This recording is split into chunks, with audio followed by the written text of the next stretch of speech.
What were you both up to, sneaking away in the middle of the funeral? Despite my angry shout, my son and his wife just smirked. We couldn't stay at the funeral.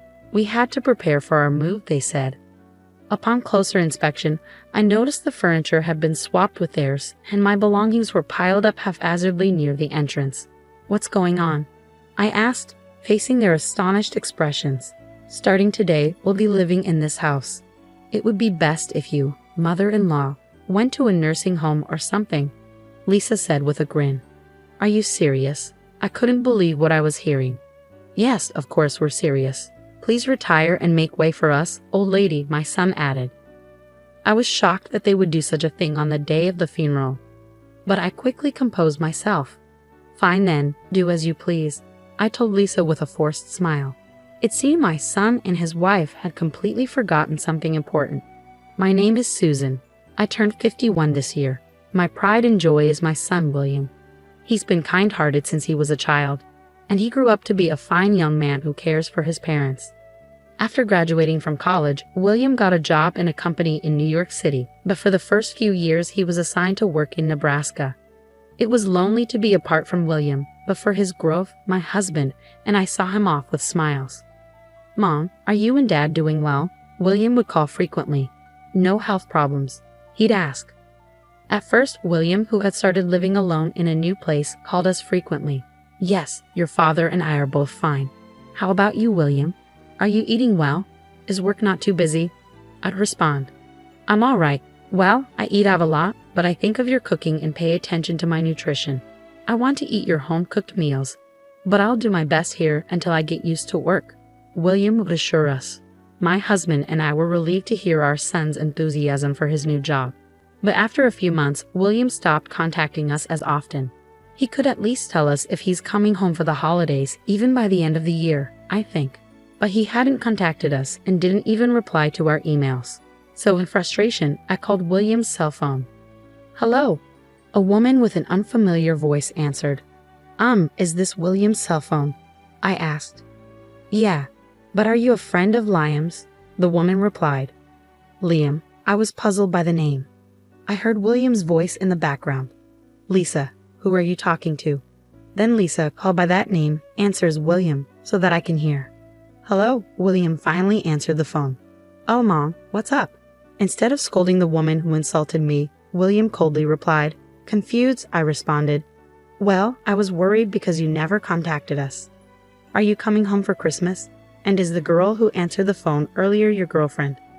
Piss off, William said, using a word I had never heard him use before. What? I was shocked. I said you're pissing me off. Stop interfering in my life. It's so irritating, William yelled before hanging up. There was a time during his teenage years when he became cold, but I never imagined he would suddenly become so rude after becoming an adult. I stood there dumbfounded with the phone in my hand. Seeing my expression, my husband worriedly asked, What's wrong? Did you talk to William? I shared with my husband about the rude woman on the phone and how William had told me to piss off. Maybe it's her influence or maybe it's just him growing up. Let's leave him be for now, my husband suggested. Taking his advice, I restrained myself from contacting William. A year later, with almost no contact from William, he suddenly finished his rural assignment and called to say he was coming back to New York. As we waited for him at home, there was an unfamiliar woman standing beside our son whom we hadn't seen before. William, who is this? I asked. It's Lisa. I'm marrying her, William replied casually. My husband and I were surprised by William's words and looked at the woman, but Lisa didn't greet us and just talked to William. Is this your parents' house? It looks so old-fashioned and uncool, she remarked. Upon hearing her voice, I suddenly realized that she was the woman who had answered my phone call a year ago. When I gave my husband a pleading look, he immediately understood and asked Lisa, Seriously, Lisa, how long have you been dating our son? Huh, I don't remember. Are you the type who cares about how many years you've been dating, mister? Hilarious for an old man, she retorted. My husband, who had been polite to Lisa, was left with his mouth hanging open at her response. Instead of scolding her for her words, William just laughed along with her. This isn't going to work out, my husband muttered, just loud enough for me to hear. I couldn't agree more. We were against our son's marriage, but he and Lisa had already registered their marriage without listening to our opinions. They rented an apartment nearby and started their new life together. You're already married. What about the wedding ceremony? I couldn't help but wonder. Shocked by the news, I asked William, "We don't really need a ceremony. Lisa thinks it's a waste of money," he replied. Despite living in a pricey rental apartment, William and Lisa often came to our house for dinner, claiming they didn't have enough money. Although we were happy to see William, Lisa constantly criticized my cooking. "Mother-in-law, can't you make more fashionable dishes? This doesn't look good in photos at all," she'd say. "I'm not making it for photos. If you have a problem, you don't have to eat it," I'd respond. But Lisa didn't seem bothered. After a year, William started to become more like Lisa, and he would insult us every time he visited. One day, after William and Lisa arrived, I was about to go shopping. William looked down on me and said, "Mom, what do you think I called you for yesterday? You should have bought the ingredients beforehand. You're so inefficient." Both my husband and I began to dread William and Lisa's visits. Amidst this, I received even worse news. My husband was diagnosed with cancer. The doctor told us he had only 6 months left to live. Surprisingly, William and Lisa visited my husband in the hospital, perhaps concerned about his condition. After some conversation, they quickly left the room. I hurried to catch up with them to express my gratitude, but I overheard their conversation in the hallway. "Your father is in a private room, huh? Isn't that expensive? What a waste of money." Yeah, I thought the same thing. It's not like he's going to survive anyway, so the treatment costs are pointless. It's stupid to spend money on someone who's going to die anyway. True. Hey, Liam, let's get your parents' house once your dad dies. But my mom will still be there. I wish your mother would just follow him quickly. Yeah, it's just a matter of time with her. William and Lisa were making fun of my husband's struggle with his illness and my care for him behind our backs. I noticed my emotions were getting out of control, and I felt like I would lose my composure if I met them in this state. So I returned to the hospital room where my husband was waiting to settle my feelings for a moment. "What's wrong? Were you able to express your gratitude to the two of them?" my husband asked when he saw me. I relayed the conversation I had overheard in the hallway to my husband, who had been listening quietly, but I could tell he was trembling with anger.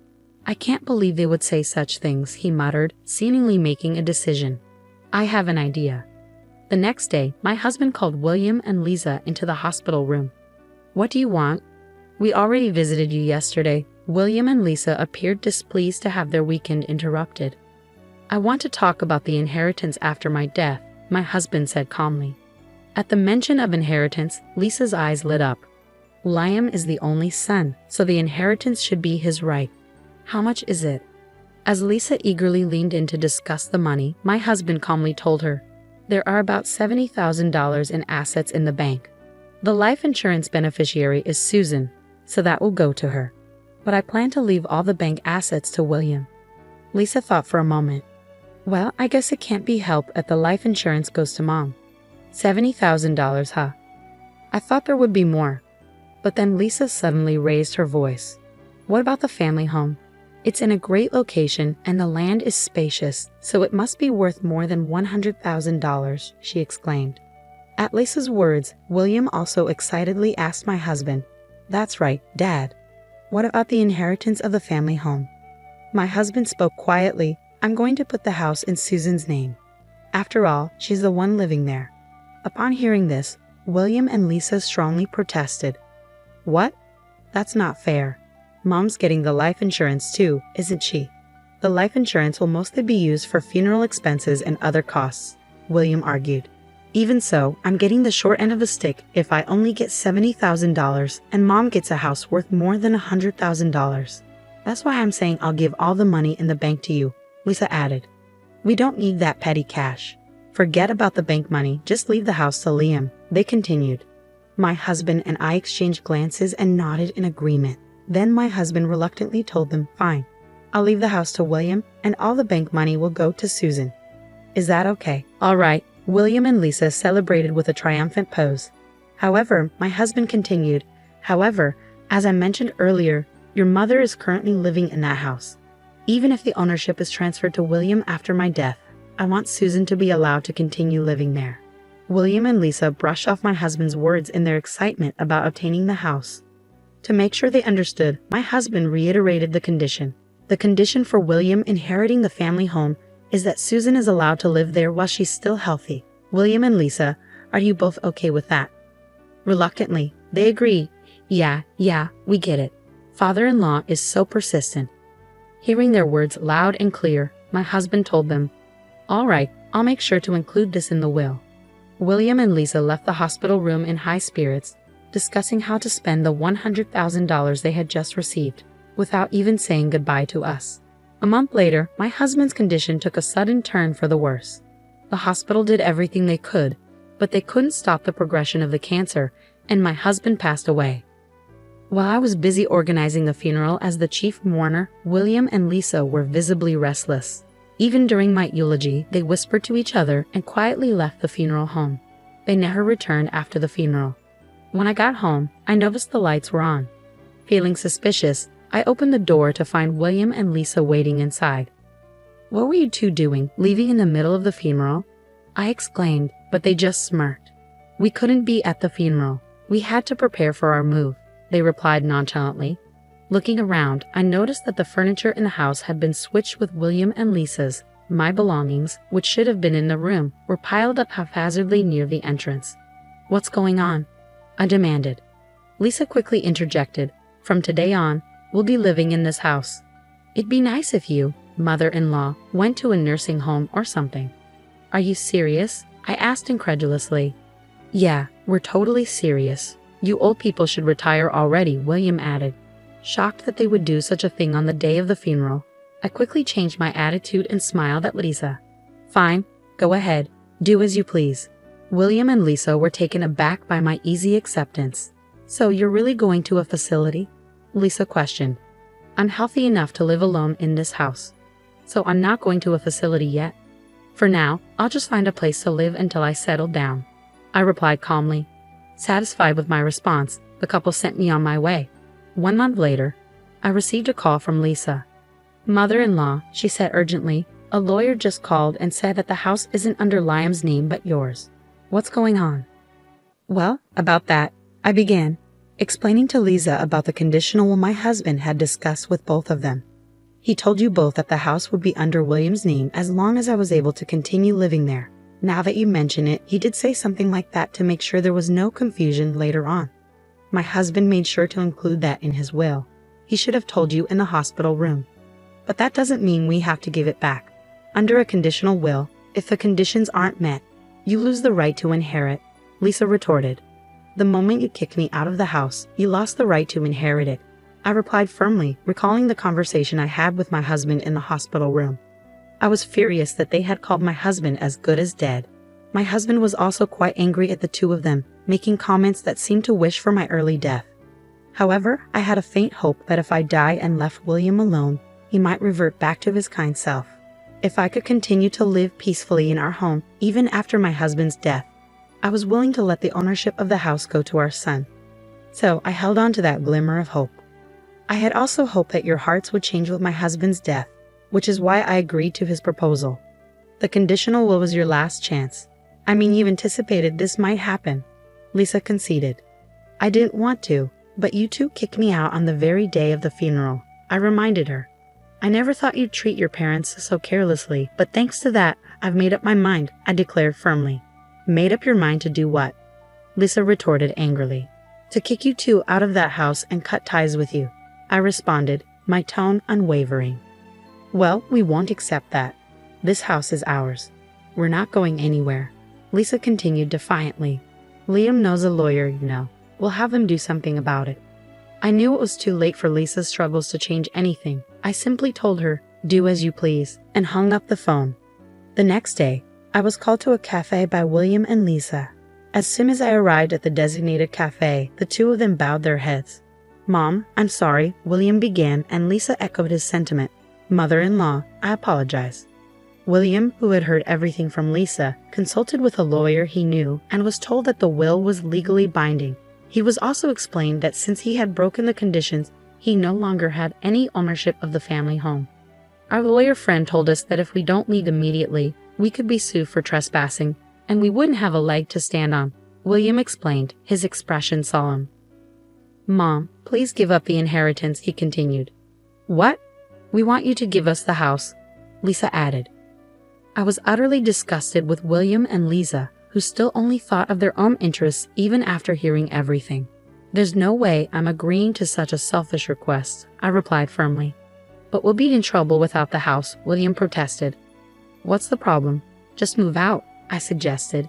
In a barely audible voice, William began to explain their debts and why the family home was absolutely necessary. After I left, Lisa immediately looked up the market value of the house. She discovered that the land was worth much more than they had thought. Lisa suggested to William that they should sell the house quickly while the price was high and get their hands on the cash. William agreed, and the two of them seemed to have been indulging in extravagance for the past month in celebration. Living it up like that, where did you get the money? I questioned, my disappointment palpable. I went into debt. I thought I could pay it back right away if I sold the house. At least a half, Lisa cried, pleading with me. Mother-in-law, please, we can't pay back the debt unless we sell this house. Don't let our family suffer. Don't let your family suffer. How can you say that? I answered indignantly. You two are calling my husband, who was fighting his illness, a failed death, and wishing that I'd die soon, weren't you? Yeah, you heard that. Why should I help people like you? This house holds memories with my husband. You two kick me out of it. I will not allow you to sell my memories with my husband as long as I live. William desperately clung to me with a pitiful voice. Then give me the money from the bank. I'll use it to pay off the debt. Huh? Weren't you the ones who said you didn't want that dirty money? I retorted. Don't you get that you don't have the right to take that cash anymore? Damn it, if Lisa hadn't said anything unnecessary, we'd have the cash by now. Lisa lashed out at Liam, who regretted his actions. Excuse me, Liam, you were happy when you heard you'd get the house too. He's your father, so do something about it. It's your fault, so you do something about it, I calmly told the two who started fighting. If you're going to have a marital fight, do it later. Just as Liam's lawyer friend said, I'll sue you for trespassing if you don't leave right away. They stopped arguing and hurried back to their house. They then packed their belongings and left in a rush. Afterward, the two searched for a new home, but with their debt, the only place they could rent was a run-down apartment that looked like it was about to collapse. Because they borrowed as much money as they could without worrying about the interest, planning to pay it back quickly, their debt just grew larger. Even though they were working, it seemed like it would be a long time before they could fully pay it off. I returned to my own home after a month with everything going as planned with my late husband. It was unexpected that my son and his wife tried to sell our home and ended up squandering money and going into debt.